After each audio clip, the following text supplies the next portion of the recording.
Welcome to New Mom Spirit. If you like this type of video, don't forget to subscribe, give us a huge thumbs up, press the notification bell, and why not, leave a comment. This is the project of today.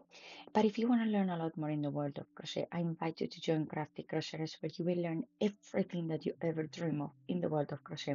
More information in the description box down below. Okay, so let's get started. Here I have my other squares already prepared. I have 5 in here. I have one more to do, which we're gonna do it with this yarn. You're gonna need the yarn, the hook, and scissors. So to start up, we're gonna do a magic ring. So we're gonna put the yarn around our index finger, let go of it, holding that X in there. Insert your hook and then pull that yarn through. There we go. And then now we're gonna chain 3. So 1, 2, and 3. Yarn over, insert it in your magic ring. Remember, you need to have both of the loops with you. And we're going to yarn over, pull through 2, yarn over, pull through 2.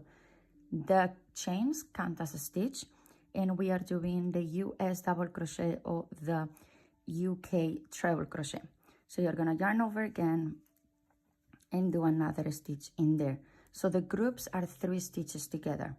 Now we're gonna do 1, 2, 3 chains again, yarn over, and do another group of 3 stitches again. We're creating the square of the very beginning, and then from there we can make it as big as we want to. So there we go. I've done already 3 again. I'm gonna pull a little bit my tail to make sure I don't lose it. Then 1, 2, 3, yarn over, insert it into your magic ring again, and keep working. As soon as you don't pull too hard, you should be able to keep going back and forth into that magic ring over and over again. We have 3 already. There we go.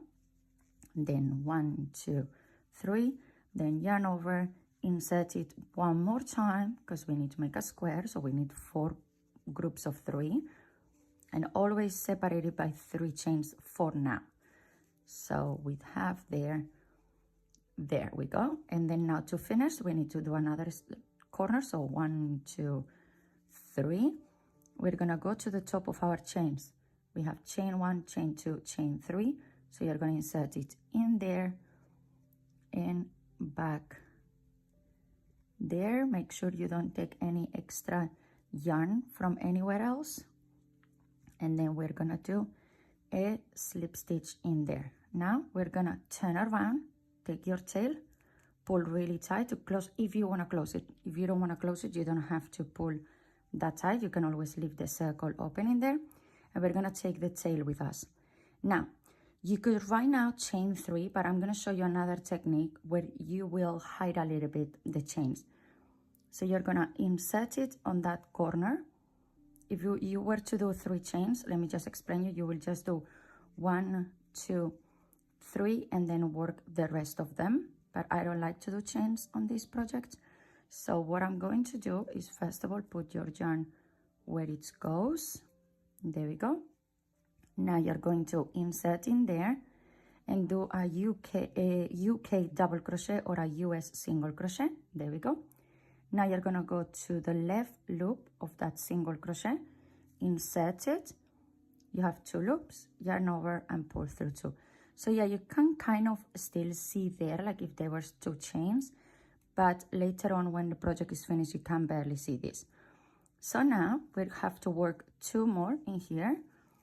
So then we go with the second, and now you just make the stitches normally.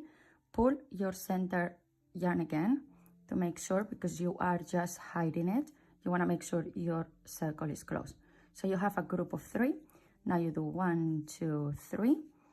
And you, in the same space, which is again a corner, you're gonna do your 3 stitches again. So only at the very beginning, we are changing how we start, which is with that special stitch. One corner is done, we chain 1, we go to the other side. So there we go, 1, 2, and 3. We're still creating corners. We're starting to create an extra space here with the chain 1. That's why chain 1 is really important, okay? So 1, 2, 3 chains, we go to the next corner in here, and we need to increase. This is our way to increase this pattern, okay?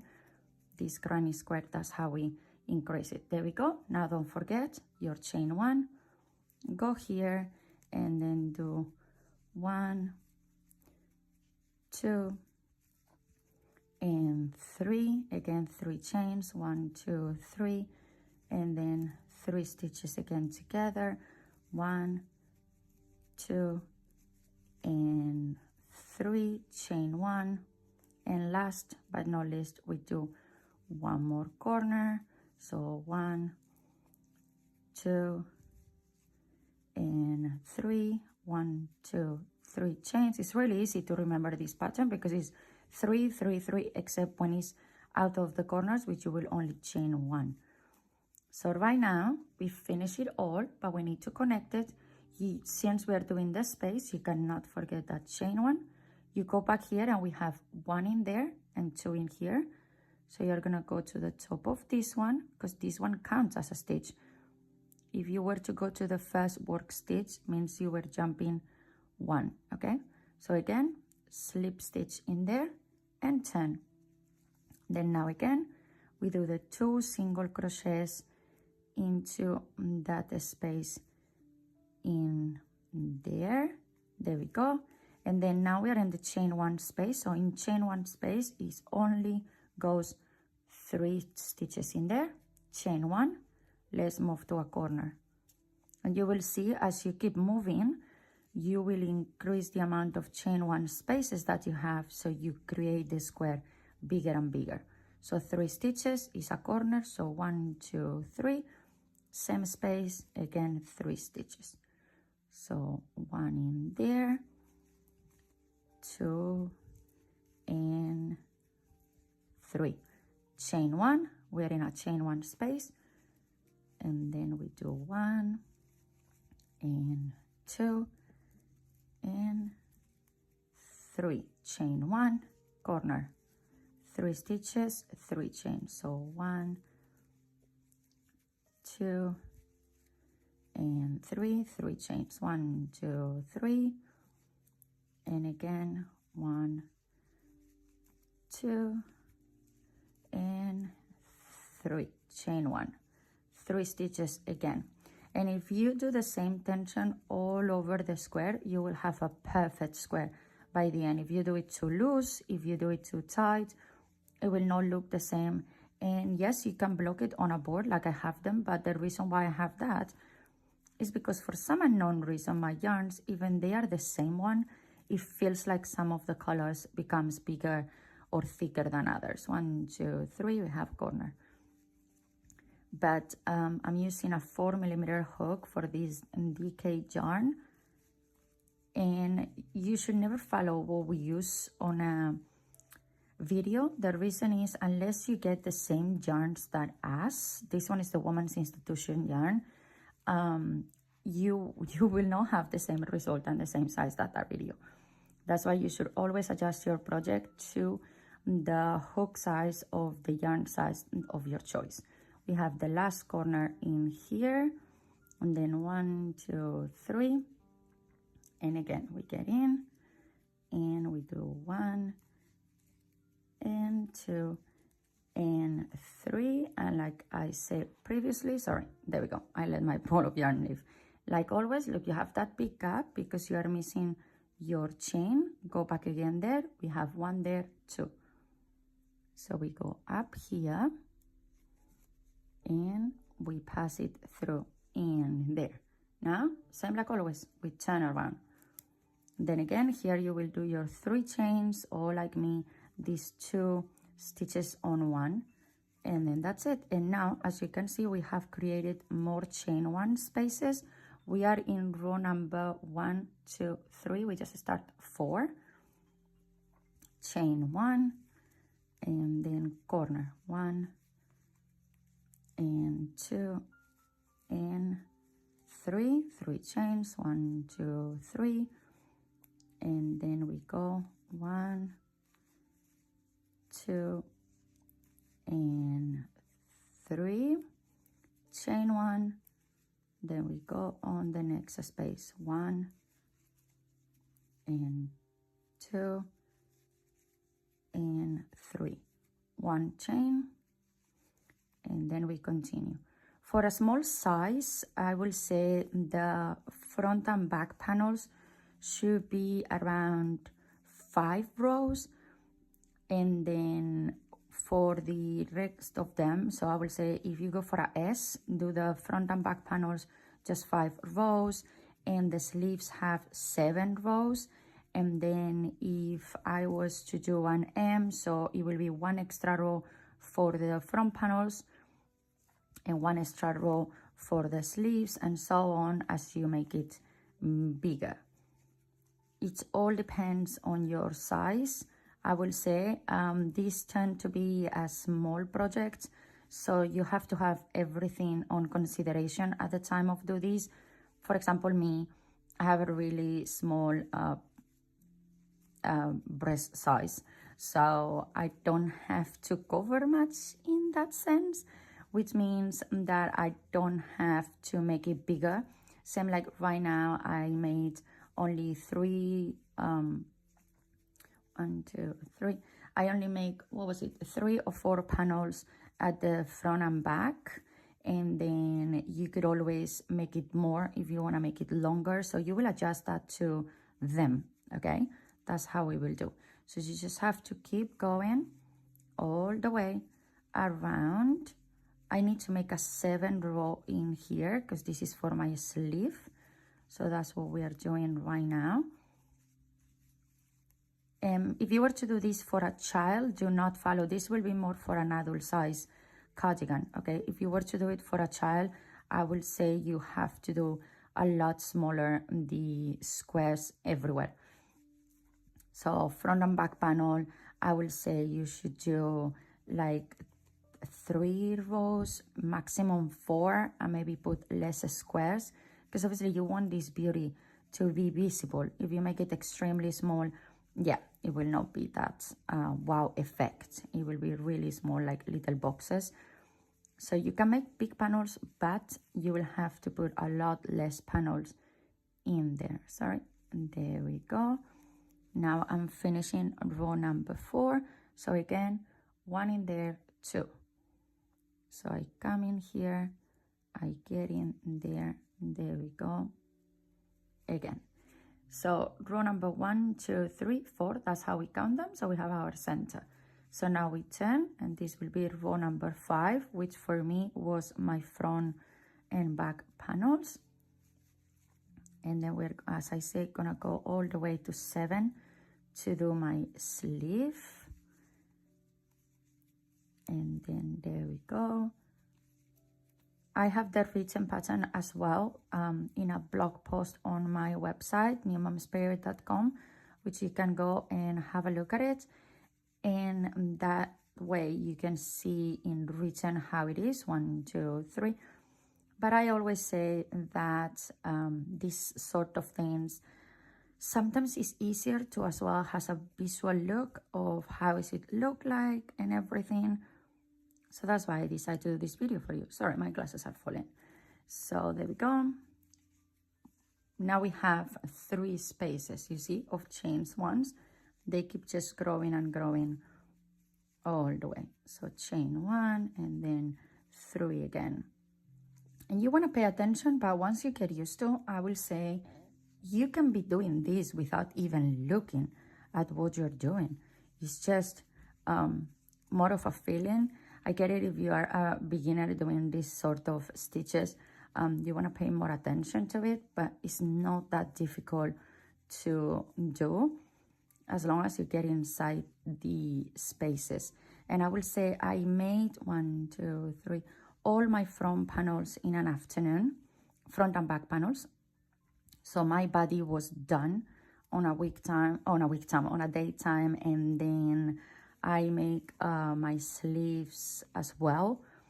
What is took the longest is the connecting. You can always use a normal sewing technique, but I didn't want to be boring. I wanted something that will stand out more, and this is why I did this braiding technique, which is really easy.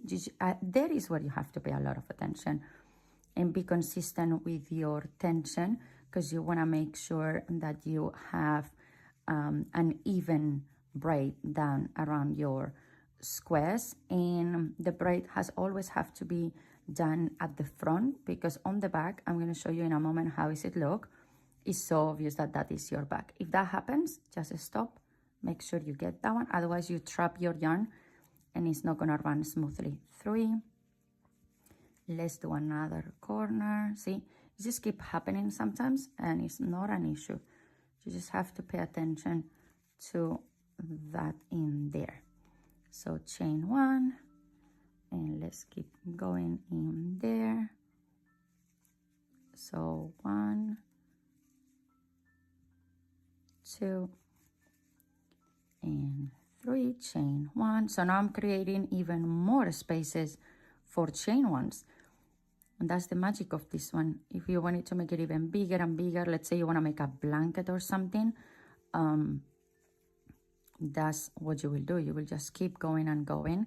And can you change colors in here? Absolutely. But I will say it's easier to do squares separately in different colors and combine them than keep cutting the yarn and adding a new one. Boom. So 1, 2, 3. We're nearly at the end of this row as well. So here we go.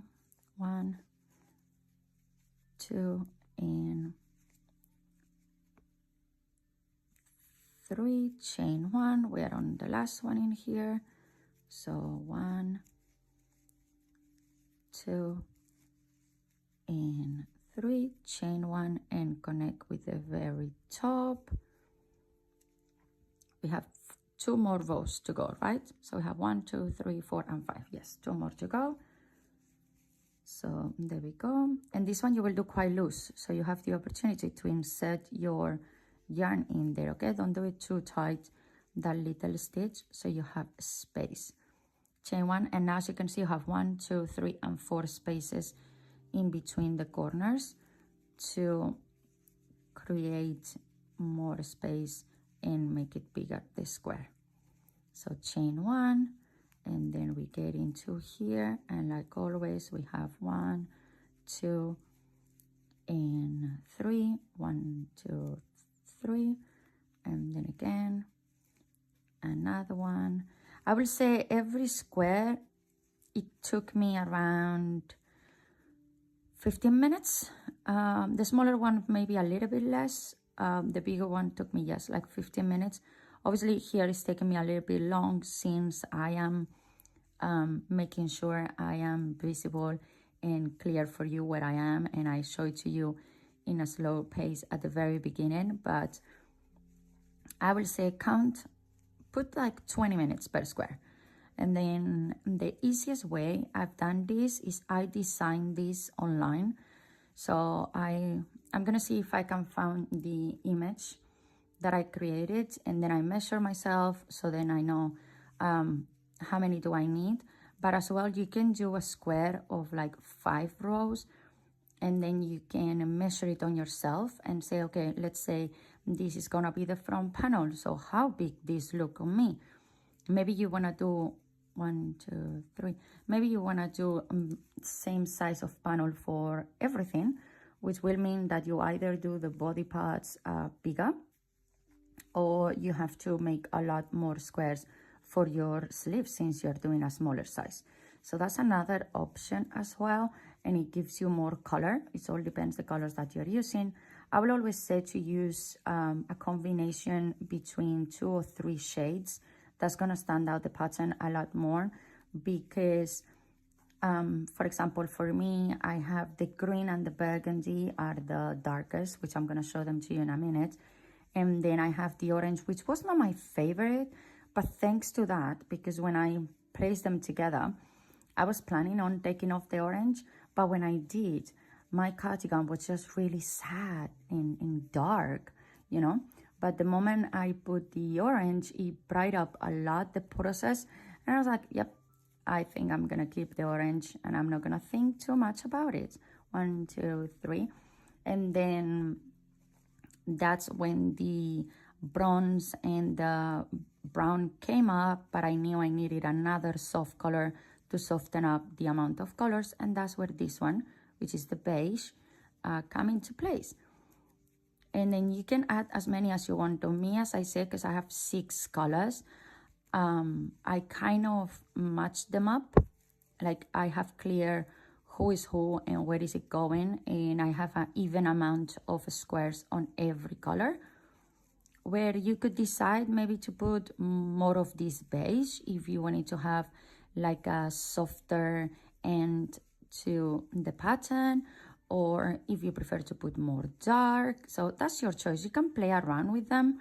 That's why they design it separately as well, helps a lot. And then I will say do 1 square of each color, and then you place them around together, and then you can see how is it gonna look like. 1, 2, 3. And then you can decide how you're gonna combine them. Okay, 2 and 3. We are nearly at the end of row number 6, and then we have 1 more row to go. So there we go. I have 1 more group to do, and whoop, there we go. 1, 2, and 3. Chain 1. That chain 1 that a lot of people forget, and they say, oh, it's not a perfect square. Well, you miss 1 stitch, that's why. And then also makes it so obvious where you start and you finish. So far, this is how is it looking. As you can see, it's a perfect square. Yep. So let's do the last one, right? 1, 2, 3, 4, 5, and 6. Yes, let's do the last one together, and let's move on to the sewing process. Or they put it together, however you want to call it. And 2. So then 1 more time. Boop, boop, boop. That's a half double crochet on the US. Or half treble crochet. What terminology do you use? I like to bring you here the UK and the US, because I know I have viewers from all over the world, and some people knows how to do it more on one way or another, but it's really good that you know both of the terminologies.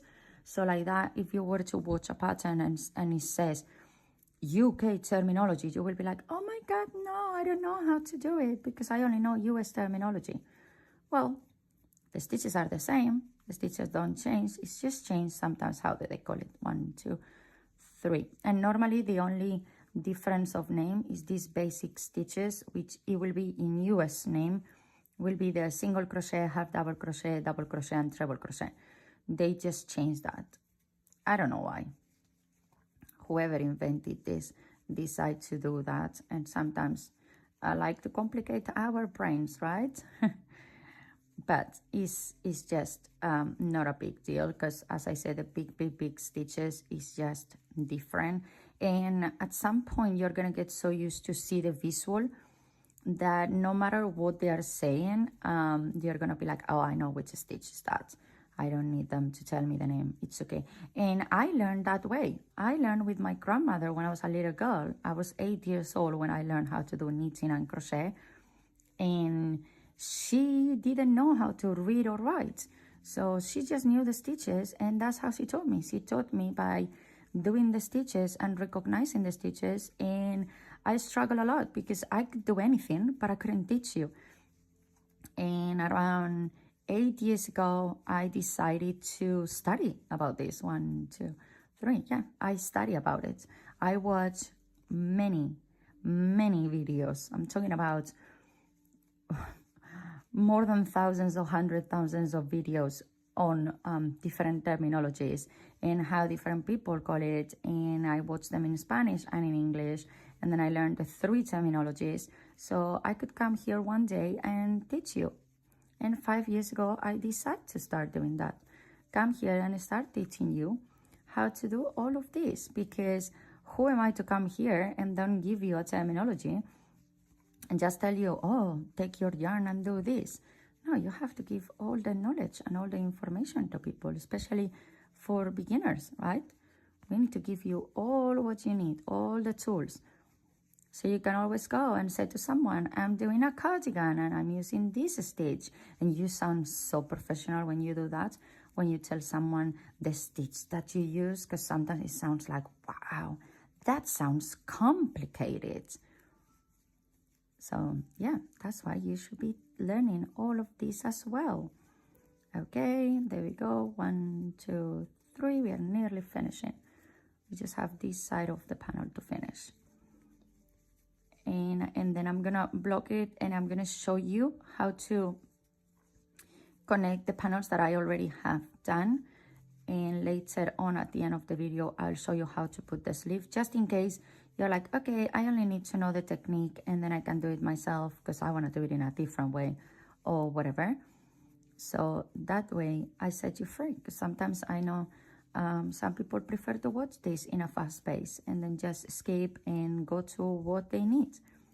Well, guess what? I'm going to give you everything here. So you have all the knowledge with you. We are reaching the last corner to make, because remember, we started on the middle of the project, let's say, which at the very beginning, funny enough, it was a corner, right?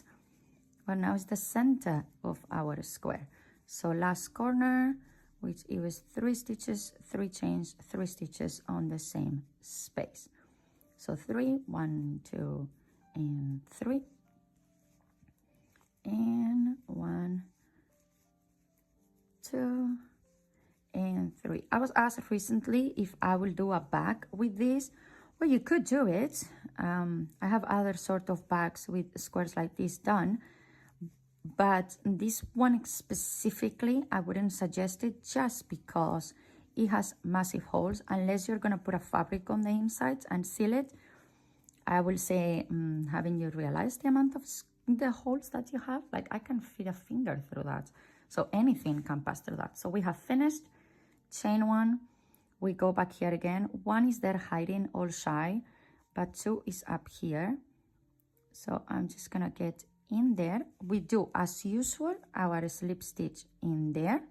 Now we're gonna chain 1. I'm gonna take my beautiful new scissors. Boom, look how pretty they are. I'm gonna chop in there. You don't have to leave a really long tail, okay? And that will complete our 7-row square, which again, this is the sleeve for the small size that I made, but this could be for other sizes like medium or large or extra large, a front panel. That's why I wanted to do it with you.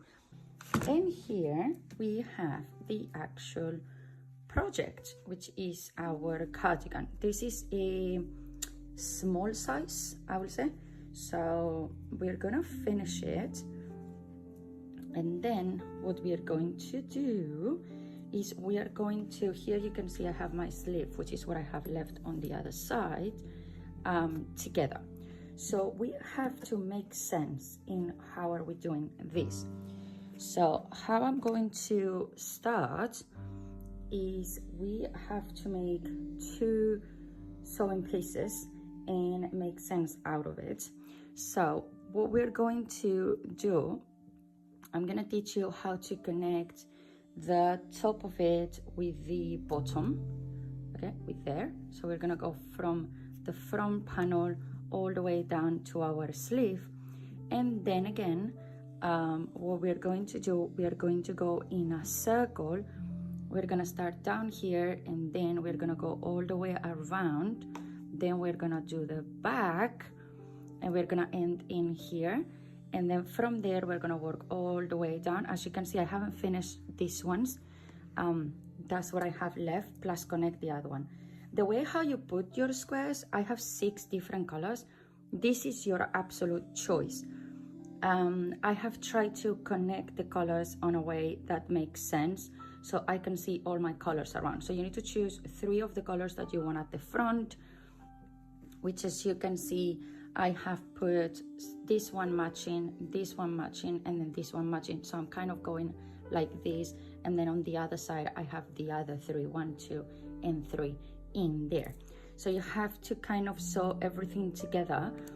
We're gonna use this technique, which is the braided technique, and you have to think about that because you don't need to cut many times. And as you can see, in many spots they connect one another. Like if you were to see it in here, you can see that I've already done all of these bits, so it's missing that because that goes in a straight line towards the entire sleeve, and I have connected already my front panel with my back, and this is the space of my sleeve. You're also gonna need stitch markers to don't get lost into until where you should go in here, but I'm gonna show you that as well in a minute. And then as I say, we're gonna go all the way around, and when you're finished, we will finish on the sleeve, which you can see I already done one row as well in there. So let's get started first on how to do the squares. The squares, the only thing is you're gonna stop depending on the size, and I suggest you have two ball of yarns of what you want to use in here, so you can kind of do two pieces in one go. This one is still attached to the sleeve, but it's absolutely fine. Move on now on how to do the braid sewing in between squares. Okay, I know the sleeve here, let me show you here, obviously goes kind of like 1, 2, 3, okay? But when you are sewing this, when we're putting this together, you actually have to put them same direction. So in this case, where I can see the stitches more visible is my front, and this is my back, where the curvature goes more in, okay? So you have to align your squares, and I know I'm aligning them properly because look, all my tails are in there. I'm aligning them like this. So I will put 3 of these like that, so they are all facing the same direction. Now I'm gonna take row number 2. This one looks different because I finished the yarn and then I started again, so it kind of finished in another space, but I know that's my point. So here, let me see if I can put you a little bit further away so I can show you the whole entire thing. There we go. I think you will do it in there. Okay, so we have the tails like that, and you should put these ones the same direction, there and there, and then we will close it in here, and this will be our sleeve will basically go like this, but they are the same direction. Why? Because otherwise I can promise you, I've redone this cardigan like a million times, okay? So I can promise you that that's what is going to happen. And here it's done, and as I say, I use that technique of putting them all looking the same way, same like the little ones as well. You will place them all facing the same direction, okay? As you can see, they are all facing the same direction. I don't have any tails in there, but up here tail is there, there, there. Here is hidden already, and here is hidden, but they will be in there as well. So let's put this aside 1 second so I can explain you the back. So the back has 1, 2, 3, 4, and 5 squares. My back is made out of 5 squares. Why? Because it's 3, which is 6, but it's 3 2 times rows for one side and the other side, and this is my center. So when I turn my cardigan around, I have these all matching, and this is my center in here. So you only need 1 row for that, unless you want it really loose falling on your shoulders, then yes, add 1 more extra row, but this should be enough. And then, as I said, we attach that in there. I hope that makes sense. Now, what I'm going to do is I'm gonna take, I'm not yet sure, well, we're doing the video and I'm not yet sure what I'm gonna do with my sleeve. If I'm gonna leave it like that or not, but I think I'm gonna leave it like that. I'm gonna take my other extra, because this is the thing, look, because I don't know what I'm gonna do with my sleeve. This goes to the side. I take this other one, and now I'm gonna show you how we close this and how do we go around. You can choose on this. What I've done here is my front line, which is this one, is the priority. These side lines are underneath, but when I connect them, I first did all of the front and the back together. So all of these, I've done it in one go. They all follow the same line, nothing is cut, is all done. Okay, and then I've done the same connecting this one, all of them in one go, and then the other side. And then what I've done is when I start connecting this one, same like this one down here, goes all the way around to the other side and all the way around until the front of here. With the one on the sleeve, you cannot do that because you need to leave the gap. As you can see in here, I need to leave that 2 squares is my gap of the sleeve. So that's why that is not closed yet. And this one is because I'm going to do like that and like that, like a L. All right, so that's how you will do. If you prefer to see this crisscross all the way around, do it your way, okay? I suffer OCD, so I need to sometimes do things in a certain way so it makes sense to me. I'm gonna choose these two because obviously the beige helps a lot with the coloring. And for this, we are also going to need a tapestry needle, and you will see in a moment why. So let me put you close by and teach you how to connect this all in one circle. Boom. So it's finished, but it's the same technique if you were to do a front straight line. Okay, few things to understand with this stitch. Your yarn has to always be underneath your squares. So right now I'm gonna do this, so my yarn needs to be on the bottom, there on the inside. Keep that in mind at the time and be really careful with any project that you did. Once I found myself, I trapped my ball of yarn in the center and I couldn't take it off. But like that. Now, we've done the same squares, we've done the same size, we've done the same everything. So you have the same amount of stitches on one side that in another. That's what makes this absolutely super easy. So what I've done, you remember the 3 chains we've done before? Let me show you in here so you can see. So we have stitch, chain 1, 2, and 3. So this is our middle chain. That is where I start all the sewing in all of my squares. Okay, I might show it to you later on in a fresh one, doing the sleeve so you can see it better. Here, I already have it marked because I already done that. But the way to start, we're gonna start again on that one. And what we're going to do, let me put you even closer to this. There you should be able to see it. Hopefully my fingers won't be on the way. By the way, I'm sorry, I broke my nail and yeah. We're gonna insert our hook like that on one corner and like that on the other corner. Can you see that? Okay, now here to start, you're gonna do a slip knot in there. There we have our slip knot done in there. You're gonna insert it on the hook, still attached to your stitches. You're gonna pass it, in this case, I'm gonna be speaking about colors so you can understand it better. So we're gonna pass it through the beige and through the orange. Move a little bit your square so it gives you space. There we go, it's past it. Now we're gonna go through the next stitch, only one loop, okay? Help yourself because you need to be really patient. This is why this takes the longest.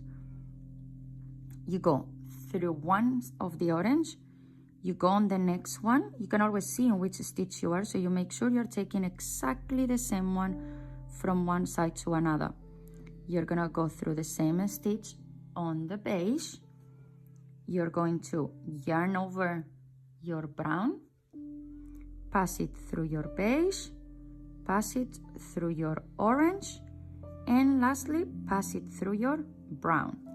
Because we just started, keep pulling your slip knot a little bit so you make sure you're giving yourself the tension that you need. Now again, we go inside the orange on the next one, inside the beige on the next one, we yarn over our brown, pass it through the beige, pass it through the orange, and lastly pass it through the brown. And again, I'm gonna do all of this with you so you can see how we're gonna connect to the other side if you want as priority this one, okay? Otherwise, just keep going and then just pass over it and then that's it. So orange, beige, yarn over brown, pass brown through beige, pass brown through orange, new brown, pass through old brown. Now it's clear? There we go, there you have it. Now me, I like to place this like this. So can you see better now the stitches? I just done it lay down before because I think it shows better, but this is easier. You're gonna continue pulling your slip knot. We are not even hiding this, we will hide this later, but because you want to continue having the tension to close that properly. So now that we have it like this, it's even easier because you're gonna sandwich your stitches, but always remember the brown needs to be underneath. Be careful, don't do this, okay? Otherwise it won't look the same. So you sandwich this and you're putting together the stitches. Can you see now? So we're gonna go in orange, in beige, yarn over brown, then we pull through beige, we pull through orange, and you can see how can I help myself with my fingers to pass it through. And I will say add a little bit of tension there when you finish it so it doesn't get too loose. Then again through orange, through beige, and pass it through 1 and 2 and go. You can check if you're on the same, like look here I'm on the first stitch of a chain 1 space, there we go. And here as well, we just done the chain 1 in there. And always first goes the square that is on your right hand side, and then goes the one that is on your left hand side. And believe me, this takes a long time, I'm not gonna lie, but 1 is extremely beautiful, and 2, you will just take the technique and at some point you will be able to do this a lot faster. Obviously, me showing it to you here on video slows me down a little bit because I need to make sure you can see. But when I'm doing it on my own, as long as I can see, nobody else cares, right? And you can see, you can always help yourself, pull a little bit tight, hold that tight if you want to in there with your finger so it doesn't loosen up. And you can always look, help yourself moving the yarn with the square, with your fingers. Don't let go and forget about it. Guide yourself through it. You see, I'm bringing the orange up, so I'm kind of opening my stitches. There we go. And then I'm opening my beige and then doing the same. And now when I'm passing the square rather than try to push my brown yarn into it. There we go.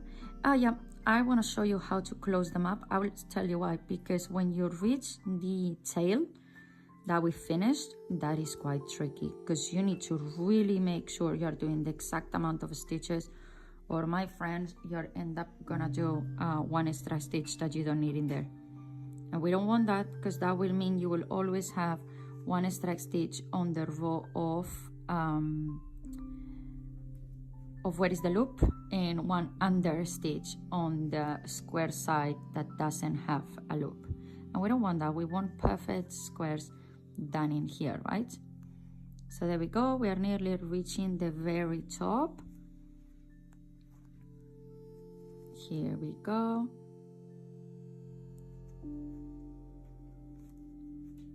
And then I always like to check up that I'm on the same when I reach a chain 1 space. And then I come here and I'm like, is the next one here, my chain space and here? Yep, okay, so I'm correct. So there we go. We're just gonna go like that. We're nearly reaching the end. And as I say, your brown yarn should be inside at all times. And in this sort of thing, at some point I'm gonna have to use the whole of my front or the whole of my sleeve to get the yarn around. There we go. Oh, see, I didn't do that one properly.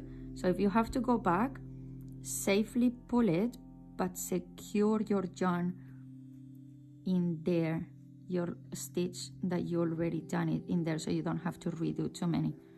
So go back a little bit, make sure, there we go, that you take it all, and here too. So there we go, there we go. Start tightening it up because we are reaching the very top.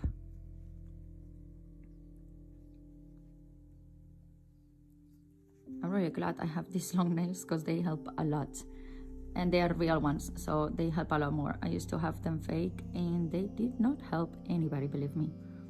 I could not barely work with them. This is the tricky bit. There's gonna be this point where you are sorry, where you are reaching the end, and it's get difficult because you don't have much. But in this case, the trick is you can always pull your yarn through there, make it really tight, and then you will guide yourself holding it really tight down there, but then through here again. So we're getting there, we're getting there. See, so you're going to check your stitches, then come here, grab your yarn through there, and then here we go. Okay, then now again. I could have done this sooner. Obviously for the other sleeve, I'm gonna do this sooner, to connect the panels. I don't know what I was thinking when I did this, but it is what it is. So now I have one more stitch here left. I want to make sure I take it properly because otherwise I'm taking the corner before I should. There we go. And now as connection, I have the third chain, as we said, right? The middle one. Can you see it in there? So again, the same.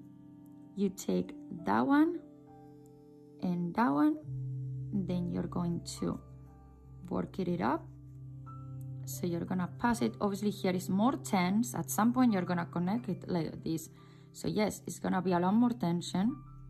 Then we're gonna pass it through, pull. Now it's when your tapestry needle comes into place. You're going to thread your tapestry needle in there. And now if you wanna do it under, otherwise you could just go like that and then continue, but I don't want to.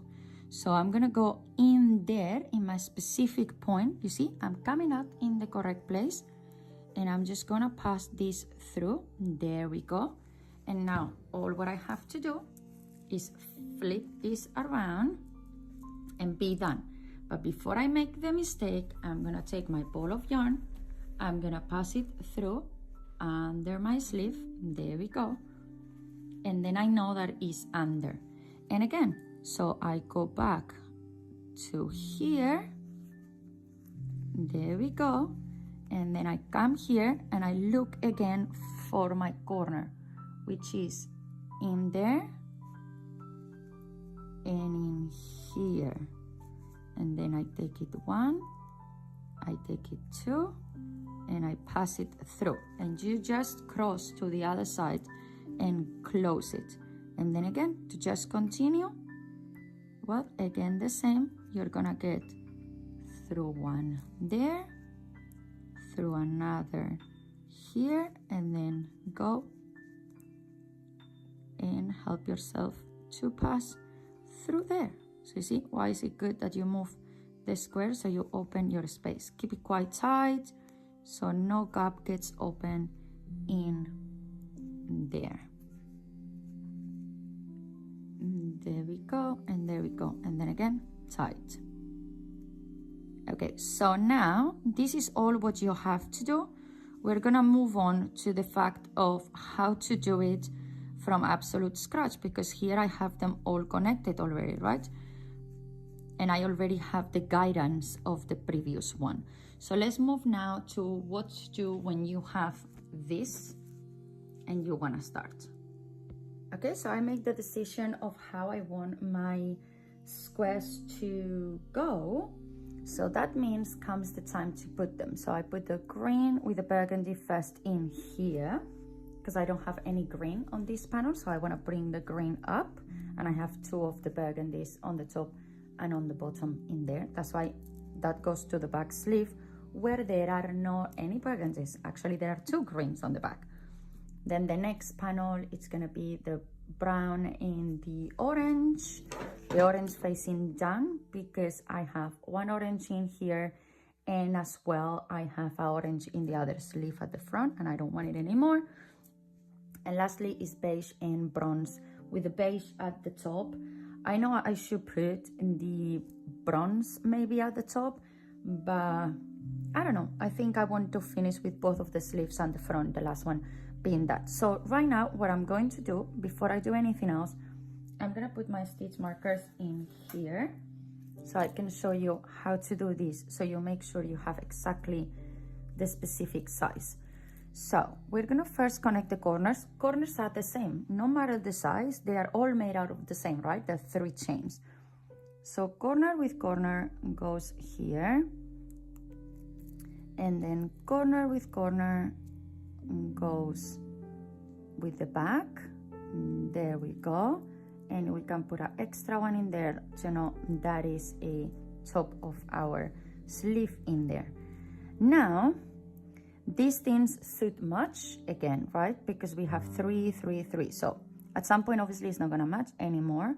So I'm gonna put one in that chain 1 space in there, and then another one in here, because again, it's all the same way being done. It's just change the size. So you're gonna keep putting them. I need some more. And then here goes that. And right now here, my corner matches with this square in here. So then I'm gonna put them together like that. And now comes the time when my corner straight away matches some stitches. So this is where I have to be really careful with, because I know when I reach in here, these 3 stitches in here are gonna be the ones completing these chains over into there. Okay, so I'm not gonna put anything in here, but I know I have to be careful, and that's why I always suggest you kind of start with the top, and you can also come in here, and here you can actually put it per stitches. So if I put you closer, you might be able to see it. I just realized I'm doing this with the green one, which is the darkest, but until here we are green, right? That these match with this. Now, because I'm doing one at the time, rather than take the whole, I'm gonna actually take the stitches. So my 3 stitches matches in there. This chain 1 in here will go with the first one into here, which my stitch is in there. This is my chain 1 in there. Now this stitch in here will go to the corner. More stitch markers, please. Thank you. Then we have this next stitch in here matches the other corner, and then this one matches with that. So yes, it's gonna be an endless amount of stitch markers that you need in here, but who wants to start doing this and realize they are doing it wrong? Nobody. You could skip if you want one, and then just go in here and know that this goes with this, because you are skipping 1 and 1. There we go. Then we take another stitch marker, and then again we match them. So that goes with that, that goes with that. Just in case, I can always do like this. So that goes together, that goes together. Here come our corner, so that goes with that. Okay, there we go. And then we will have our last, which this will connect the full sleeve. So I don't need to mark it, but I know it's in there. And then I will repeat this the same on the other side, so I have them connected. Let's focus on the rest of the sleeve. Sorry, it's really weird sun today. Sometimes it's extremely sunny, some of the times it's extremely cloudy. Welcome to England. So I have here my sleeve open up. This goes like that later on, but you want to have your squares properly placed facing the correct side, okay? Which means they are all facing the front. This is my front of the work because there is the chains, boop, and all my tails are facing the same direction, which is that. Now, to avoid what I showed you before, what we're going to do is first we're going to do this connection of all the panels, and then later on we are going to work on the main connections of the cardigan. Okay, so let me put you closer by because I showed you before how to sew it connected, but now I need to show you how to do it from absolute scratch, right? Okay, let me put you close by. Since we work the same amount of stitches, you shouldn't have to count stitches. You shouldn't have to put stitch markers in here because you should have the same amount. We've done the same, only in there because obviously the front and the back has a different size. It feels like we have two different things. So we are gonna take our yarn. Again, you're gonna make sure you place it before you start it underneath your panels. So I'm gonna move the other two panels a little bit away for now because I'm only gonna show you a little bit how to start. And here we have our corner, yeah? And our corner is made out of one stitch and then 1, 2, 3 chains and 1 stitch. So you're gonna put 1 stitch, 1 stitch, 1 chain, 1 chain. And this is your middle chain. There it is. So that's the one where you're going to work. So I'm gonna come here and I'm gonna say a stitch, chain 1, chain 2. You're only gonna take the loop closer to the other square, which is your left loop, like that. Now here I come and I take the loop closer to that square like that. So this is the direction. Don't do this, okay, over things. No, you go under and under like that. So it's like you're going over and over, however you want to call it. So there we go. This is prepared in there. Now I take the yarn I'm gonna use to sew it and I do my slip knots. You don't have to make a massive slip knot. And I put my slip knot on my hook as it is, and I'm gonna tighten it up. Don't take it out. Okay, now we pass it through the brown, through the beige. There we go. Now again, I'm gonna go into, let's put you maybe even closer if I can. There we go. So into the next stitch. Help yourself if you must, because you only have to take 1 loop. There we go. Forget about our sewing yarn for now. Go to the next stitch in here. Put your hook in there like that. Yarn over, pass it through your left, pass it through your right square, pass it through your previous stitch. Boom. Now pull your tail of your slip knot to make sure you are tightening your corner.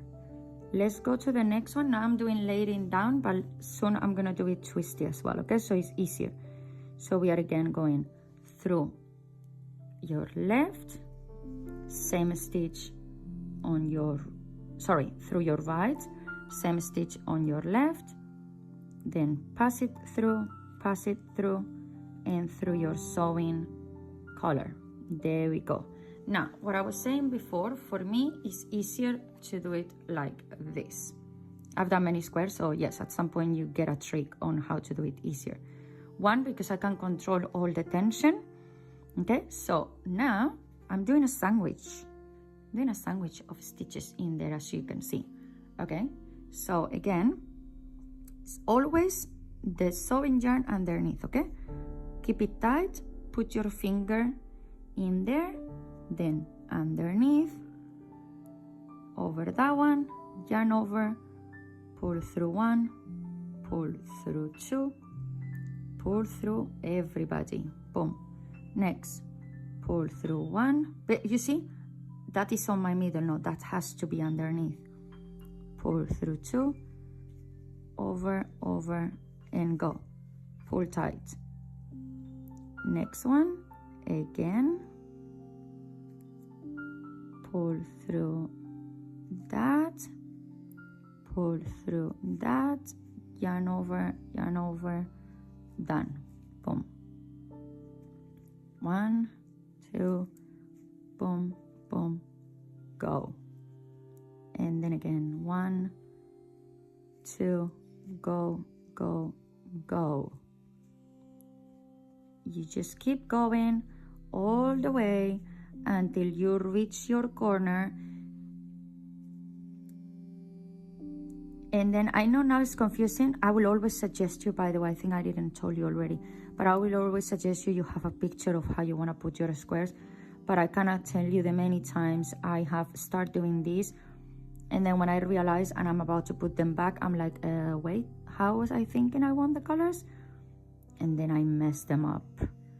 This is why this cardigan has took me longer, also because I'm filming, but it has took me longer than expected. Okay, so far I think it's clear how I show you how to connect from one another and everything.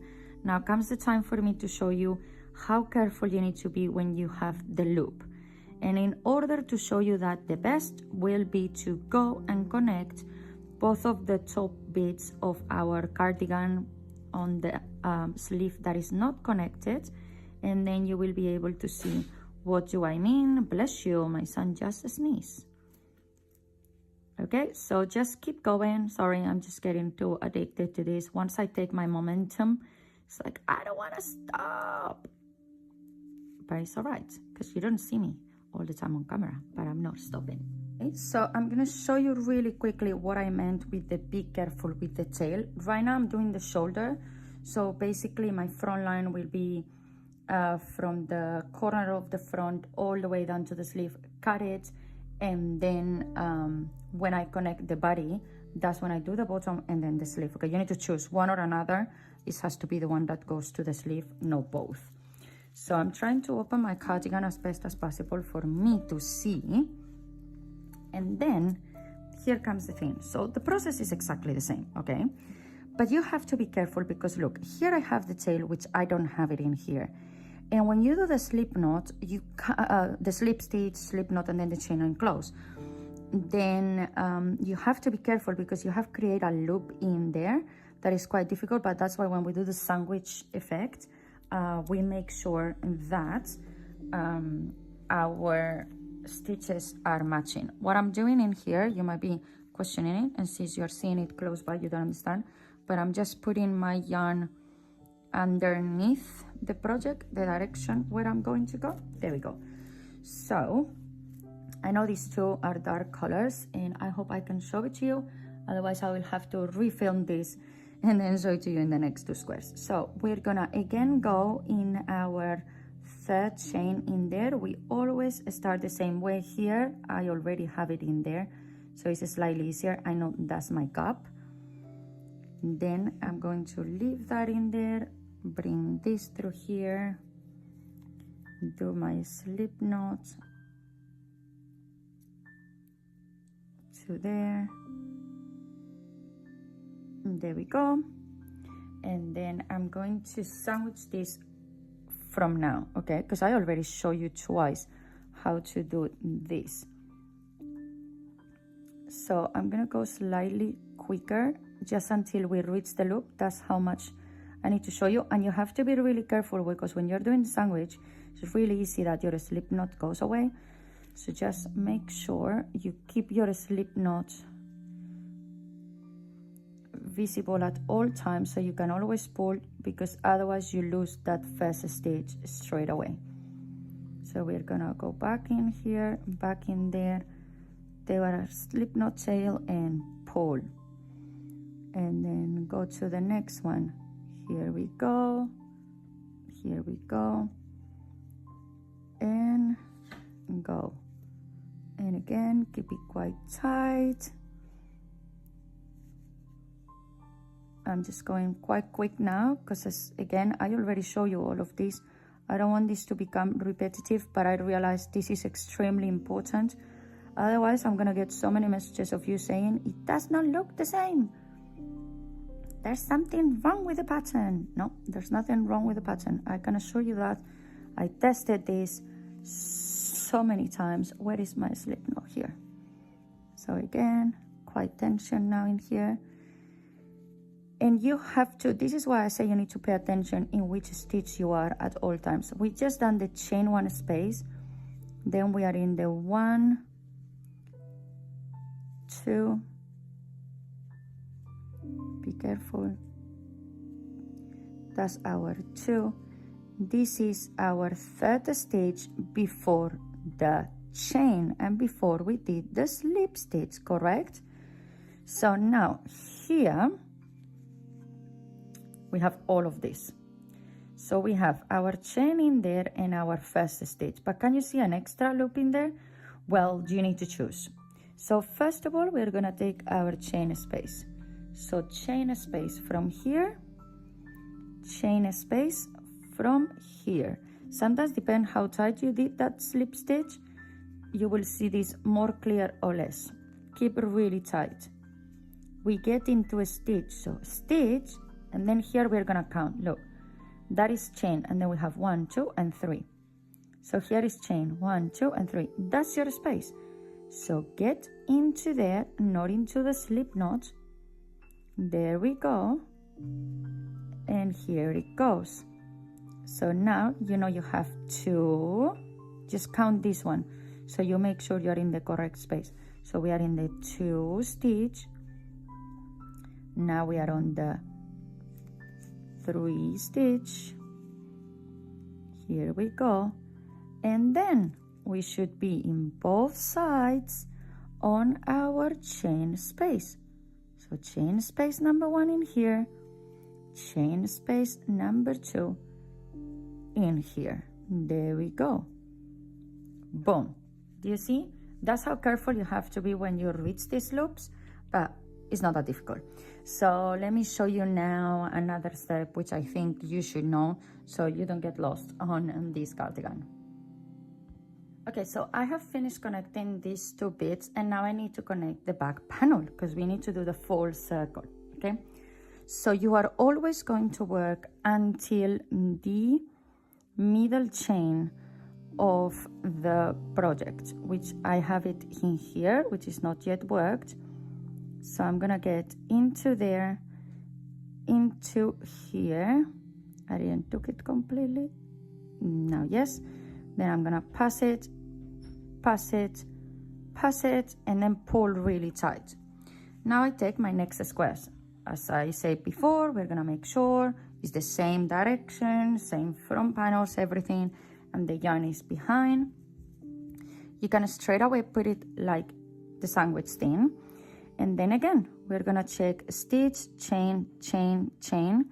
So we know this one in here is our center. So we're gonna straight away get into there. We're gonna come here, 2, 2, 2. This is our middle. So straight away in here, again, make sure everything is straight. Take your yarn, which should be always on the back, and then pass it through there, there, and there. Make it really tight. We want both of our squares to connect. And then now I have it here and here, 1, 2, and 3. And then again the next one. And so once you reach the corner, then you just have to connect it with this one, and then that's it, because goes like this, right? So we're just gonna seal it in there, and it will be ready to go to the cardigan to do the big connection. So we're just gonna go there again, and then just keep going, okay? I already explained this well enough multiple times. I think it's clear now how to do corners and how to connect 4 squares at once. And then it's on you which rows become priority to others, or if you don't care how that crisscross goes, well, you will just start in one spot and then just keep going, aligning them however it works best for you.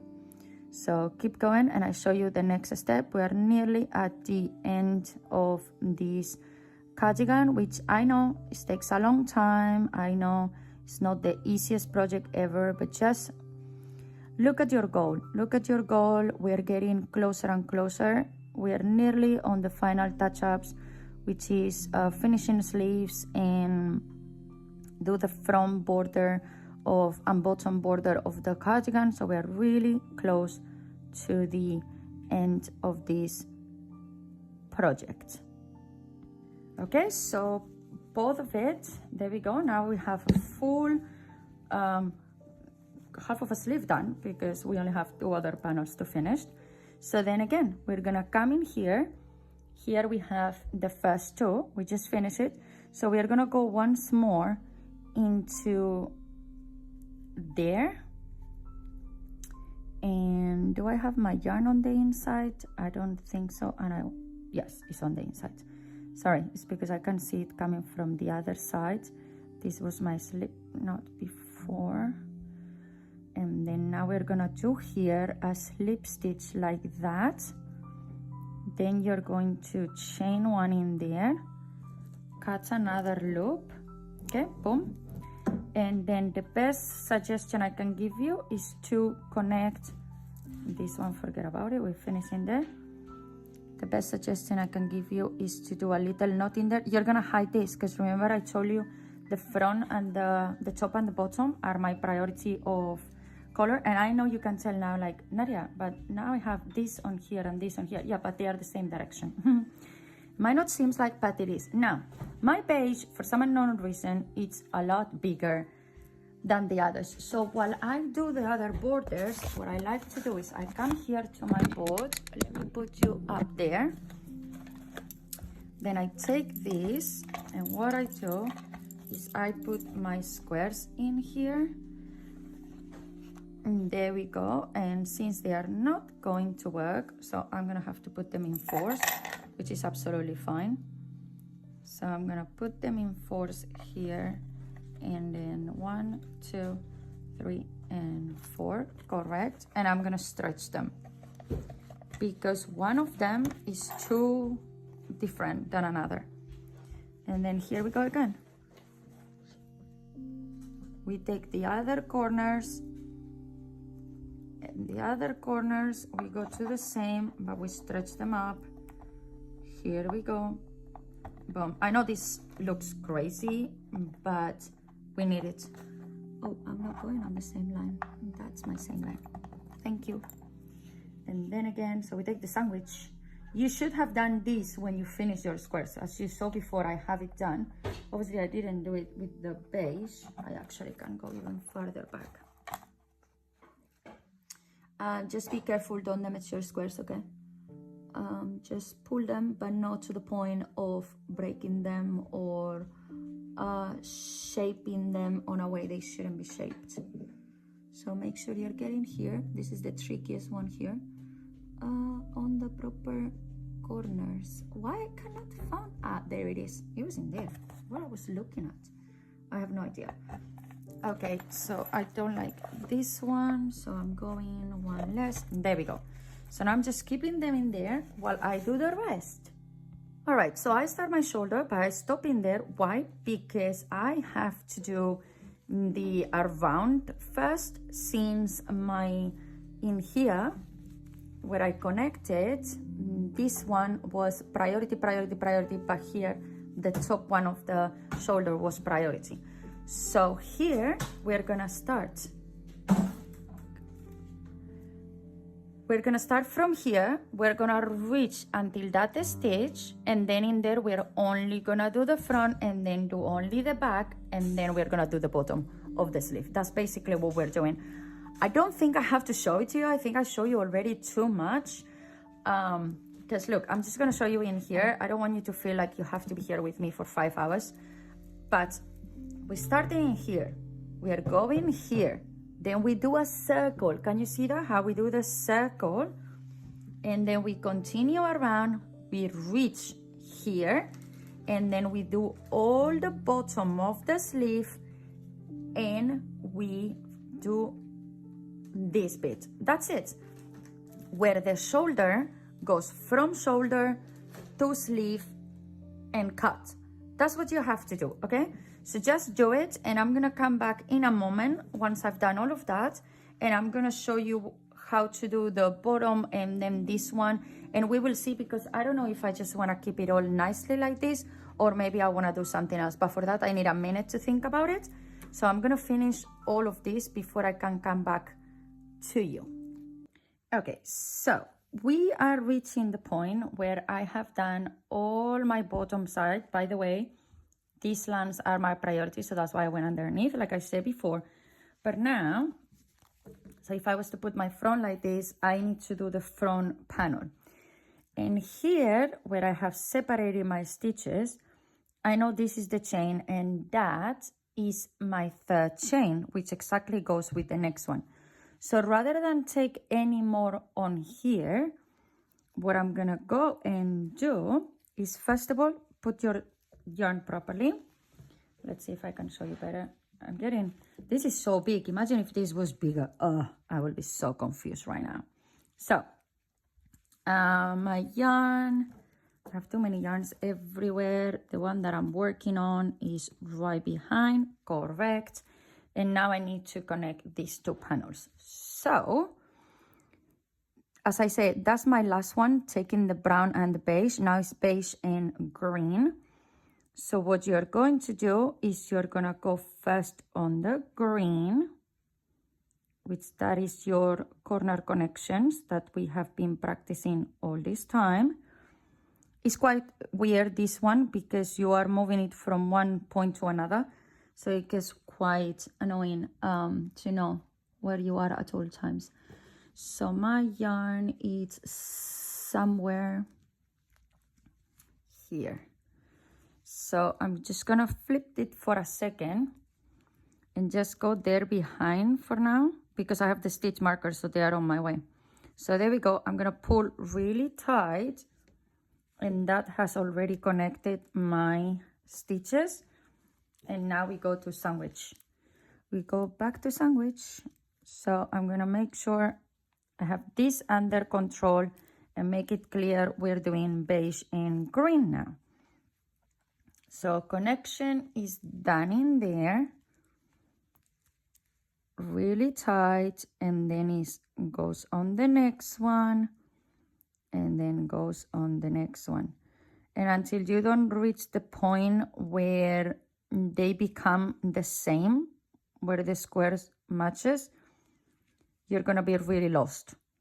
So don't be scared if you're a little bit lost. It's gonna get better as you move. And the reason of putting the stitch markers is what is happening to me right now, which is I should reach a stitch marker and I should have available on both sides the same exact stitch. So stitch marker comes off, boom, and then I come here and I take in of this, in of that, and underneath, you cannot see it, but I have my yarn prepared. So I'm basically there, prepared with my yarn to collect it. And then again, so I have this one without a stitch marker in here, and this one without a stitch marker in here. I yarn over, pull, carefully pull through all the yarns without bringing it extra, and then pull really tight. Now, next stitch marker, I have it same. Good, we're doing good in here. But remember, we're always taking the inside of our chain, yeah? The connection space of the stitch. There we go. Now we are reaching the corner, and since here we cut it off, so we don't have to worry about connecting anything with nothing, because in this case, obviously the green one hasn't been connected with anything, so it doesn't have anything in there, but the other one is a connection. And as long as we are taking the stitch properly, it's done. And then what I'm doing in here, you need to repeat it on the back panel, so you do the whole entire circle. And as I said before, we are preparing ourselves to do all the bottom parts of the sleeve, which I have my other squares, remember, on the other side, prepared for the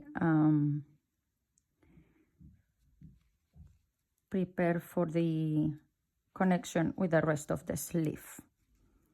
which, as you can see in here, these two squares are not connected with the rest of the sleeve yet, but that is okay. I'm gonna do that, but I'm just doing one step at a time because I'm showing it to you, and I'm just trying my best. I know this has become a far too long video, more than I expected, but if I want to show it to you all, I have no choice. So I hope you have been here and it has been clear enough. So if you were to read my pattern, it will make sense, because sometimes when I try to write words, I realize I just complicate myself too much. But now we are on the point where it's same. So look, now I have a chain space in here on the green. If I can get into it, there we go. And exactly I have the chain space on the orange. So the difficulty is to connect half of a small square of the body and a big square from the sleeve. That's why I also say at the very beginning, if you want to practice this and be easier for you, well, guess what? Do all the squares the same size, and then that's it. But I always encourage you to challenge yourself a little bit more by simply trying new things, which in this case is trying different sizes. Just keep working on it, and always remember to keep some tension in there. Pull your yarn a little bit all the time, and then that's it. So from here, we're gonna move to the next step. Oh, sorry, I took the orange first. We're gonna move to the next step, which is do all the border of the front and the bottom, and I will set you free. And if you want to go and do something else with it, well, that's on you. I don't know yet, so I don't think that will be included in here, but you can always go and watch my social media, because over in there, when I do the big reveal day, I will share what I've done at the end with that. Or I can always have the option of keeping it like that, and at some point just add an extra row with whatever it is that I want to. I saw a really pretty thing with the shell stitch, and I was thinking about it, but the shell stitch, the issue is you need to know how many stitches you have, so you make sure you have the enough shells, and I don't want to start doing them in here and then find out that I don't have enough. So that's why I'm not even going to try to do that.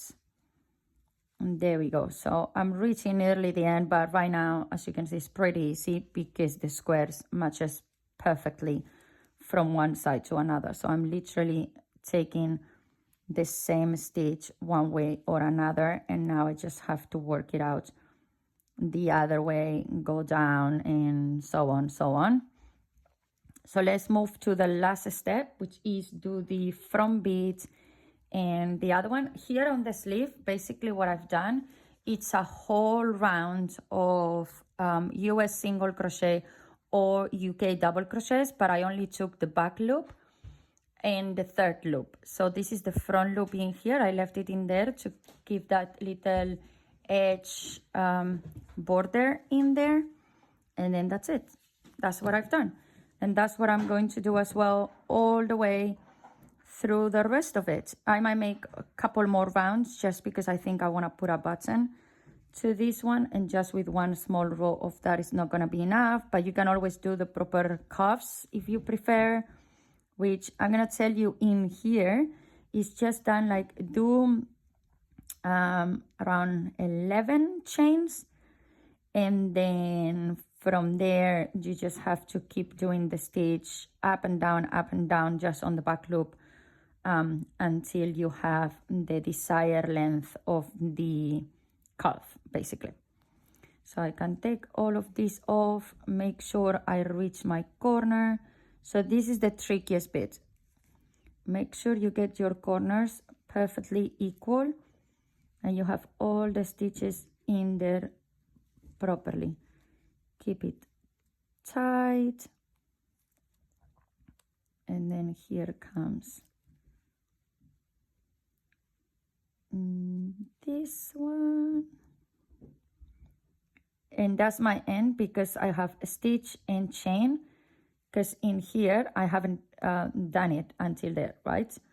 So I need to finish it. That's the bit that I did not connect before. That's why here it looks. So be careful in here, because in here I'm taking now the stitch and the chain, and this is the connection corner. Okay, so you need to keep that in mind in here as well. Where are you? All right, so you don't take extra. So stitch, chain, and that's the center. So in here is kind of like everything is gonna collapse in here. So you take it, this one first, you work it out. Sorry, the orange is coming through and we don't want the orange to come through. Come on, orange, get out of the way. Thank you very much. And then now, this is what I mean. Make sure this is straight. Yes, it is. There is a piece of hair there. Come on. And now we move straight away to this one. So again, stitch, chain, and then here. So I need to take this loop, make sure my brown is underneath. I remove these stitch markers from here. Goodbye, thank you so much for your work. Now we have a stitch, chain, chain. So I know this one, it's my other connection. And this goes like this. The reason why this is in here, because this is gonna go on top of it, okay? Make it extremely tight, turn your project, and then keep working along the other side. Did you see how I just connect them? I hope that was clear and easy. And then now it's just continue all the way down. And then later on we turn and then we do the bottom of that. But as I say, I think all the instructions that I have gave were more than enough for you to keep going along with this. Okay? So just keep going, keep going, keep going. And I see you really soon to finishing up with this. This one, if you want to, what you can always do is stop here, because you have secured this, and then just keep going with this, so you finish it. You know, like keep combining where you're going. So like that, this feels like you're really taking all of the stitches and everything. Or if you prefer to do one thing and then the other, it's up to you. All right, so I reached the exact end, and then I'm going into the last one like that. And now comes the time to connect the burgundy and the green on the bottom. So let's just place this properly. I know you're gonna turn this cardigan so many times around, you're gonna get dizzy, bless it. But we need to connect this and make it look pretty. So for that, we're gonna go to do like a little knot in here. So you're gonna kind of take all of this as well. So since we are already on the burgundy, we cannot get in there anymore. But you can always go inside the beige, inside the green. This is our center in here. And we're gonna make a little stitch in there if this allows me. Which it seems like it doesn't wanna get in. But I hope you understand, it's just like me closing up that gap in there. And then now I have these two, which they are matching. So then I'm just going in here and then in here, and then I'm gonna continue so on until the very end. So basically we are closing up our sleeve on the bottom. And one final reminder, please keep pulling your yarn at all times, so you make sure you're doing this as tight as possibly it could be done. And then now you have the same square, so it should be pretty easy if, like me, you take the whole stitch. There we go. So yeah, that's all, but you have to keep going and going and going all the way down. So once we finish our sleeve, side, stop, everything, we're in here, we're gonna chain one. And now what you're gonna do, you're gonna leave that bottom loop in there, and you're gonna take this one and the back one. So from the first one, you're gonna take this one and the back loop too.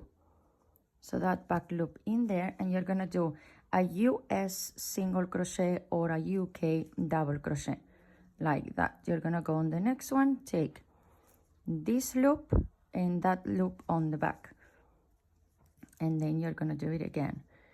And we're gonna go on the next one and we're gonna take this one and that one. So it's back loop and third loop basically, and we're creating that little edge in there to fully finish this area.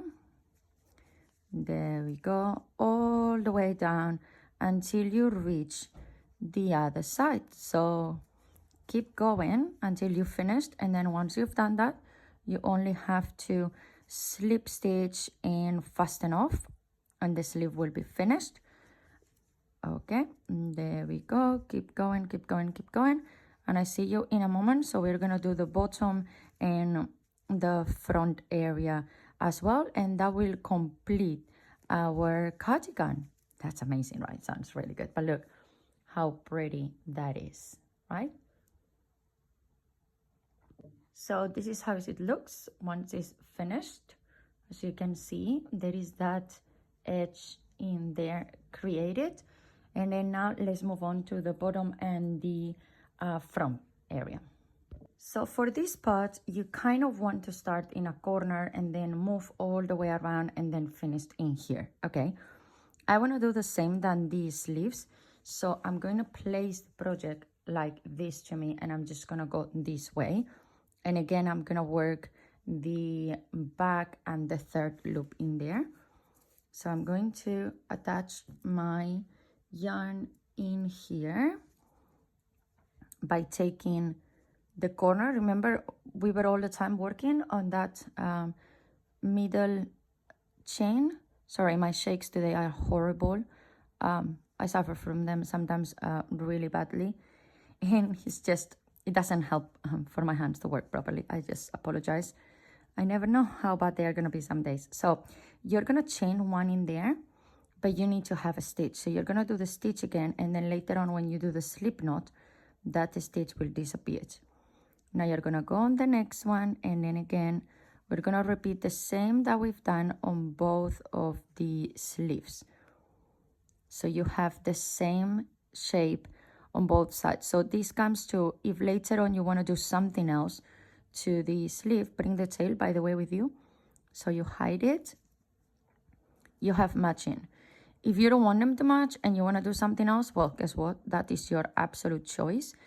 And the only thing is you need to be careful when you are connecting the square areas to make sure that we are working. So I'm going to show you right now how to make sure you don't leave a gap in between colors, because you want a clean edge created on this. So let me go a little bit faster so we reach faster the corner. And if you've done it with the correct tension, I mean, it should be really easy for you to get into these two areas pretty easy, because sometimes when we make it really tight, here on the chains is normal that is a little bit tighter since it's smaller, but it's in there. Okay, there we go. I'm just trying also to be quick before my shakes get washed and I can't film. So there we go. We're getting closer. And since we connect the squares from the corner, so we just need to make sure our connection right now kind of disappears and just becomes a straight line. That's basically what we are really carefully trying to do in here. So there we go. There we go. There we go. And now comes here. So the thing is, here we just gave a loop, but just take that one in there. There we go. As long as you leave a little bit in there. And then here, remember, you need to leave a loop. So you're going to leave, that one is going to be the one that is in there. And then you're just going to come and take this one in here. There we go. So you're just in there creating the same thing. And then now, I know this one is a darker color, so it's a little bit harder to see. But basically, you're just going to keep going. And you're going to repeat this all the way around. As I say, you're going to go through all the area. So we have to go through all the sides, Then in here, make it really tight so you close that extra pull that is in there, as this is our back. And then just keep going and keep going, and then do the bottom, and you should finish in here. And then just slip stitch into the first one, which is that one. No, that's your chain there, and then finished. And that will complete our cardigan. I decided to do in the wrist area and the sides of the jacket. So basically, I'm going to show you how to do it on this sleeve, and that's what I've done everywhere. I'm just going to explain it.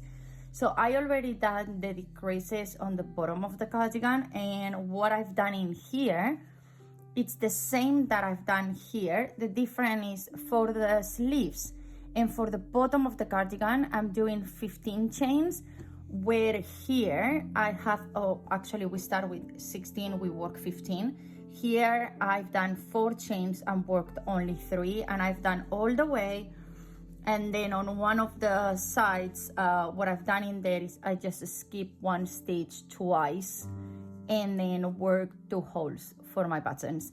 And that's basically what I've done all the way around the front panel. So first of all, after I finished that, so how did I start it is the way how I'm gonna start this. So this is where I finished before, which was doing one US single crochet or UK double crochet all around.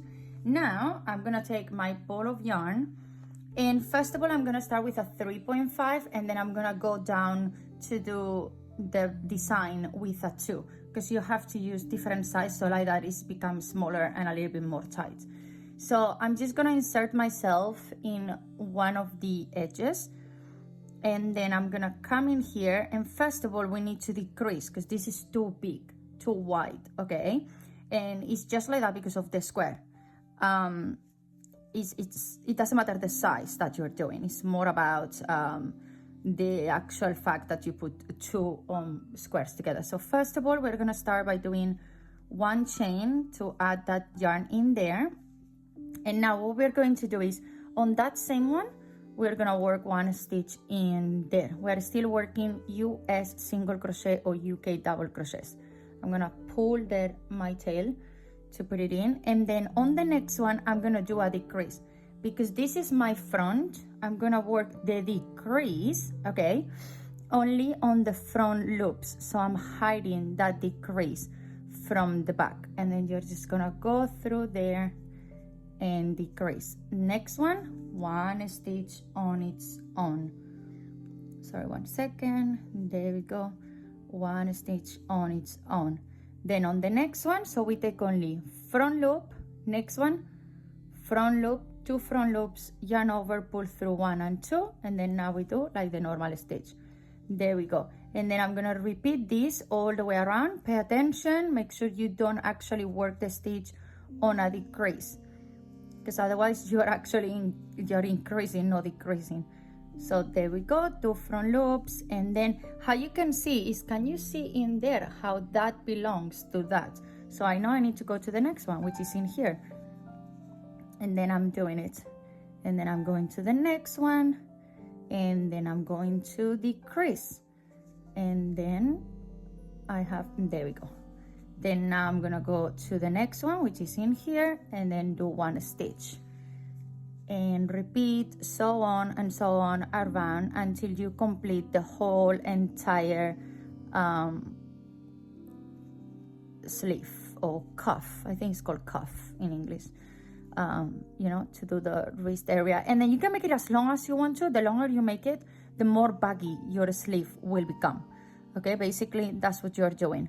Normally everybody that I see online makes around 11 chains and then work 10 stitches, but I want it to be really long, so that's why I decided for myself. I like really long sleeves. I like them kind of like hiding my hand, so that is the reason why I want to make it the 16 chains and 15 work stitches. And it's really easy to work it, to be honest. It's not as difficult as you might think. It's just you have to pay so much attention and count everything very well.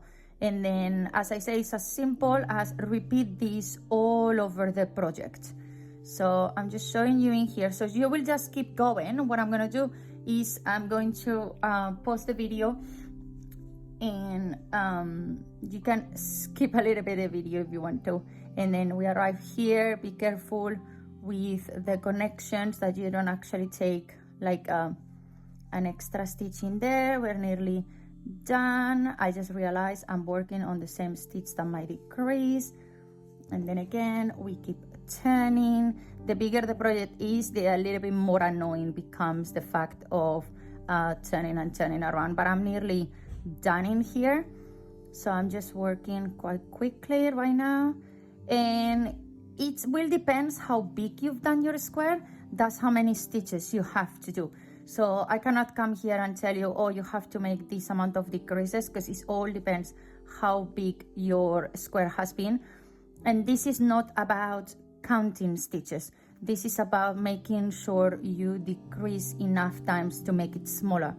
Otherwise, if you try to do, let's say, 2 stitches and then 1 decrease, well, you're decreasing a lot less. So the cuff area basically will just become a lot bigger and less tight around your wrist, if that makes sense. I have really small wrist, so that's why I use a 2mm, because I wanted to make sure it was quite tight to my wrist. Maybe if you have a little bit bigger wrist than I do, it will be easier for you. I make up something in here that it shouldn't be. I'm just gonna go again, because this yarn is quite hairy, and then I just feel like one little thread just get out of place and messed up everything. Okay, we are nearly done, and then I'm gonna show you how to start, and then you're just gonna continue, okay? And then I'm gonna show you how to finish, and then how to connect the front part with the panel and the bottom, and then that will complete this project, which I hope you have enjoyed and it has taught you a lot. It's not a quick and easy project, that's for sure.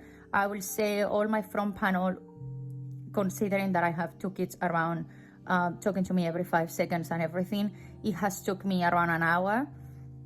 And then when you come to the end, you want to create that decrease again. So just go in there as well, and then just make another kind of decrease in here. So even if you only decrease 1 stitch, but it's done. And then you're gonna slip stitch on the first one. Okay, so now this is a lot smaller than before. Now I'm gonna change hook to my number 2.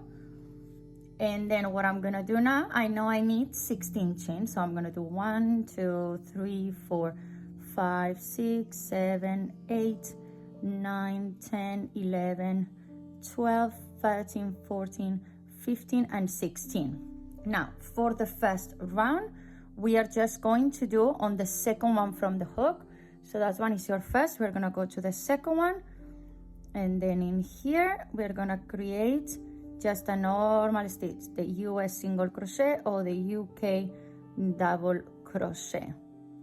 There we go. And then we're gonna work it down, and you're gonna count all of your stitches. If you don't count them right now, like for example right now I'm talking, that's why I'm not counting them, but I'm gonna count them once I finished, and then I'm gonna show you what to do. There is kind of 2 ways to do this. If you want to make it wider, I've seen some people jumping few stitches and then continuing, and that's gonna give you a design a lot more open and less tight than the one that I've done. But I haven't done that. I just worked all of the stitches that I have. But I suppose 1, if you want to work faster, and 2, if you want to make it a little bit more wide open your design, well, you will do that. When you reach the end, you always have to be really careful. It's really confusing where you are. Now I'm gonna pull, and I'm going to count. So I have 1, 2, 3, 4, 5, 6, 7, 8, 9, 10, 11, 12, 13, 14. So I'm missing 1. So I get back in here, and I know normally I take, can you see? Because the stitch will always hide down there. So what I do is I take this one and I work my number 15 in there. Now, some people will slip stitch in here and then on the next one. Other people will slip stitch 3 times and then will create a wider space. I don't slip stitch on the one that I'm working. I go straight away to the next one, and what I do is I pull really, really tight. I insert it, I have a lot of tension right now on my yarn, okay? Look how difficult it is to pass the hook, and I do it on purpose because I want it really tight. So that seals properly with this, okay? And then now, this is what you have to repeat from now on. You're gonna be working all the time on the back loop. So you're gonna go there on the back loop, and then now we have to make 15 stitches. So 1 and 2 and 3, only back loop, and 4 and 5 and 6 and 7 and 8 and 9, 10, 11, 12, 13, 14, and 15. Last but not least, there it is. The reason why you need to count is because you want your sleeve to be a full entire, or your cuff, sorry, I just keep calling it sleeve all the time, but you want it to be a full straight line. You want it to be a full perfect straight line. If you start creating extra stitches, what is going to happen is that this is going to have a curve and go all the way around.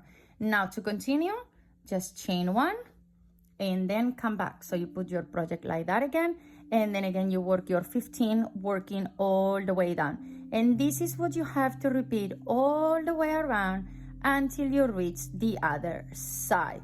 So I'm just gonna show you one more time what we're gonna do, and then I'm gonna show you how to close it down straight away. Okay, so I'm gonna skip a little bit. I'm not gonna be here with you because again, I could say this cuff, if you've never done this, again, it's gonna take you around 45 minutes to an hour to just do this area. Okay, so I will say a cardigan like this, it can take you between 3 to 5 hours to finalize it. Depends how fast you are and how good you know your stitches. Okay, here you can see our 15 is hiding. I can count again. So 1, 2, 3, 4, 5, 6, 7, 8, 9, 10, 11, 12, 13, 14 is hiding down there. So if you found the fact of taking this loop really difficult, just take this one over here, which is absolutely fine. Again, it's just our turning space. You do not chain, okay, when you do in here. So I've done my 15 in there. I don't chain in here, I slip stitch. So rather than a slip stitch on the same one, I'm gonna go to the next one, again, really tight, and do my slip stitch. And you can start seeing, as you move on, you will see how these become. Now let me show you on this one, which I didn't close it down because I want to show you how to do it. So once you reach the end, you should find yourself in there that kind of, let me pull this yarn out. Where is the other side of my yarn? There we go. So you will feel like you have one stitch left, but there's nothing in there left to do more than connect it. So I leave a stitch marker in here so I can close it down. And then what I'm going to do, because I'm gonna work the way inside, so I'm gonna put it like this. So my last stitch is behind and my other stitch is facing me.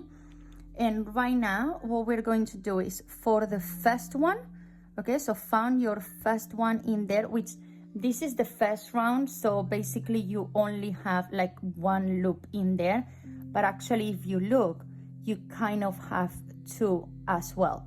So for the first one, I'm gonna insert myself in there and I'm gonna insert myself on my first stitch that I should work. I have done one chain in there already. And I'm going to, oops, I didn't catch it up. 1 second, let's do this again. So now that I was telling you, I need to do the chain. So I'm gonna do my chain, pull, get inside, put the loop through my hook and pull. There we go. And now I'm gonna pass it through both like that. And then now what I'm going to do to create kind of like a edge in there, you can see it's already created if I leave that loop in there. So what I'm going to do is I'm gonna take the entire one from the front. So I'm gonna take this entire one, and I'm only gonna take the inside loop from there, and I'm actually gonna do a slip stitch in there. Then again, keep putting your hand like this so you can see where you're going at all times, especially if, like me, you're using kind of like a dark color. If you're doing it with black, I wish you luck, because that's gonna take you even longer because you can barely see the loops on a black one. So put like a flashlight or something in front of you, but just make sure you're taking only the front loop from the panel on the back, and from the other one you're taking the whole entire stitch. So when you open it, you are creating again that edge in there. Can you see that? Okay, so then again, I'm just gonna go all the way down, and because I've done all of my same stitches from one side to another, well, I just have to connect them. I have the same amount of stitches. I did not jump any stitch from one side to another, so I perfectly know that both of my sides have 15 stitches on each side. So there we go again, and then there we go again, and again and again. We're just gonna go over and over again until we reach the end, and then once we reach the end, again, we're going to slip stitch and then just fasten off. That's all what you have to do. There we go. I'm nearly there. I have like 3 stitches left, I believe. Yeah, I believe so. There we go. Now is when it's getting really tight and difficult because you don't have much space right now to work. There we go, and I have here my last one.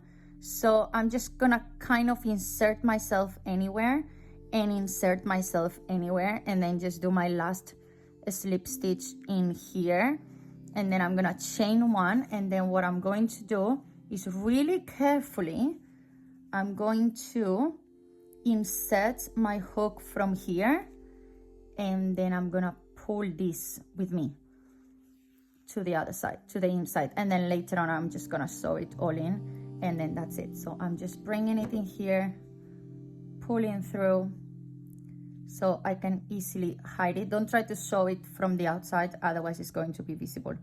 So you just have to basically pull this if your yarn wants to work with you, because some days I'm telling you, these yarns, there we go, there we go, there we go, there we go, there we go. So this, I leave it for now. I know I have to come back to that. And now, so here we are, last one, okay, and then I set you free and I hope you finish this. So I've done, as I say, all this way around. So what I've done is, in the front, I have not done any decreases. I've just done one extra. So there's 2 rows of US single crochets or UK double crochets. And then I've done the 4 chains in 3, 3, 3, and it has the same effect over into it. That's the front and that's the back, okay? Now, what I've done in here, yes, I've done my decreases. So I started in here, I decreased it all, then I went on the front, I've done all the front without decreasing, and then I started again for this. So here I have 1 more stitch left to do in here. So you should finish on the outside of your, oh, sorry, I was doing it wrong. I need to do the back panel. No, I need to do the front panel, because the other side is my front, this is my back. Okay, so there we go. I've done until there. So I have like 1 row hanging out, but it's not hanging out, it's correct in the proper space.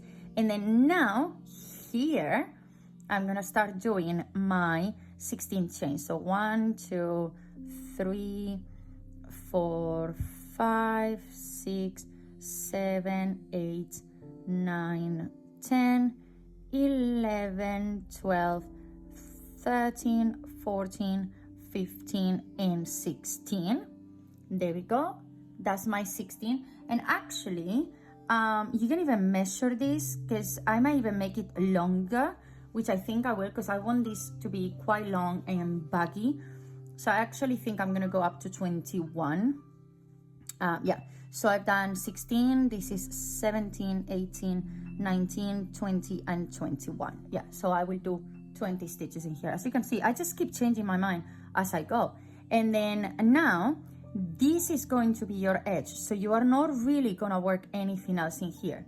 So what am I gonna do for this one? Starting on the second one from the hook, I'm actually gonna take 2 loops in here and then just leave 1 line in there of stitches. You can even, one second, just make really tight that first one, so you create a tight corner rather than leave it a loose stitch. And I'm just taking both of the loops, which, yes, I'm aware it's gonna take me slightly longer than usual, but it's gonna work. And then I just wanna create a really nice tight edge for my cardigan, if that makes any sense to you. So again, I'm taking both of the loops and then doing the stitch. This is just the foundation of what it is to be the other stitch. So I just have to go all the way.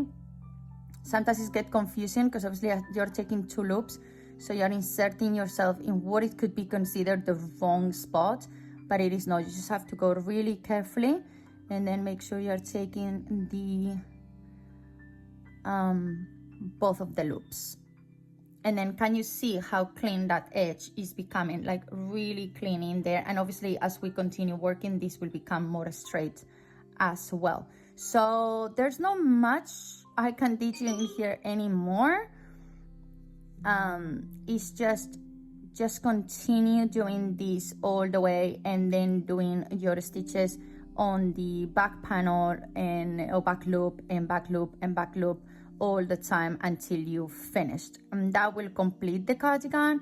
I really hope you have liked these videos and have enjoyed all the steps, and good luck. Happy crocheting with this project, and I hope that I'll see your designs coming up soon, so I can see how have you decided to modify this pattern, because like always, I'm just here to teach you the steps, not to teach you how to do something and tell you this is how you have to do it. No, I'm just teaching you the steps so you learn how to basically make it become your own style. Like I knew I wanted a cardigan that it was with the theme of autumn, of fall, so that's why I've done this one with these colors. And if you haven't seen it, I have a matching headband as well already available, so I suggest you go and check it out. And then now the only thing we have to do is you're gonna be slip stitching on here, so I'm just gonna count my stitches once more to make sure what I have. So I have here 1 2 3 4 5 6 7 8 9 10 11 12 13 14. I'm counting wrong, very wrong, but basically, just to don't understand you more, you're gonna use these stitches in here to basically come and slip stitch in here and then continue working. Okay, so let me just show you the final result of this cardigan and I set you free.